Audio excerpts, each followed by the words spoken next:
Before and after பாருங்களேன் எவ்வளோ சூப்பராக இருக்குது. ஃப்ரிட்ஜில் இருந்து ஒரு டிஃப்ரெண்ட்டான ஸ்மெல் வரும். அது மந்த்லி ஒன்ஸ் ஆர் ட்வைஸ் வந்து வாஷ் பண்ணிகிட்டே இருந்தோம் அப்படின்னா சில பொருட்களெல்லாம் நம்ம வந்து ஃப்ரிட்ஜில் வைக்கக்கூடாது.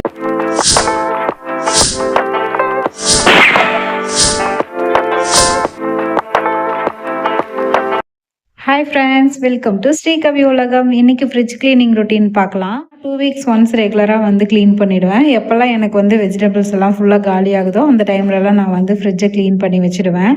இது என்னோட ரெகுலர் ரொட்டீனாகவே ஆயிடுச்சு. ஸோ அதை உங்களுக்கு ஷேர் பண்ணலான்னு சொல்லிட்டு இன்றைக்கி ஃப்ரிட்ஜ் க்ளீன் பண்ணுறப்போ அப்படியே வீடியோவும் எடுத்தேன். ஃபஸ்ட்டு வந்து ஃப்ரிட்ஜில் இருக்க அட்டாச்மெண்ட்ஸ் எல்லாத்தையுமே ரிமூவ் பண்ணிடலாம். அது எல்லாத்தையும் ரிமூவ் பண்ணிவிட்டு க்ளீன் பண்ணால் தான் வந்து ஃப்ரிட்ஜ் வந்து நல்லா க்ளீன் ஆகும், பார்க்குறதுக்கும் நல்லா நீட்டாக இருக்கும்.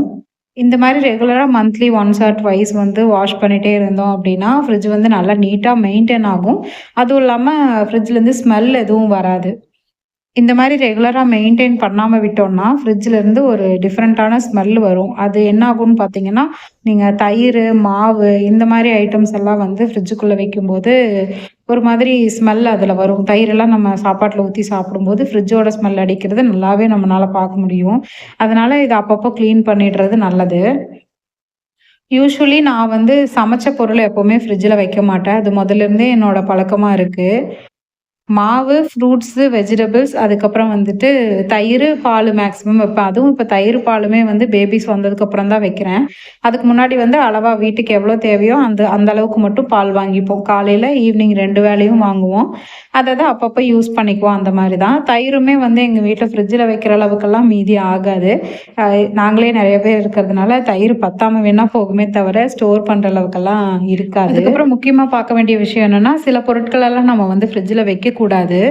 எனக்கு தெரிஞ்சு எதெல்லாம் வைக்கக்கூடாது அப்படிங்கிறது நான் சொல்கிறேன். மல்லிகைப்பூ வந்து நிறைய பேர் ஃப்ரிட்ஜில் வைக்கிறாங்க. பட் ஆனால் அது வந்து வைக்கக்கூடாது. வச்சோன்னா அதில் இருக்க ஸ்மெல்லு வந்துட்டு நீங்கள் மற்ற பொருள் வச்சுருக்கீங்கல்ல அதுக்கும் வந்து பரவும்.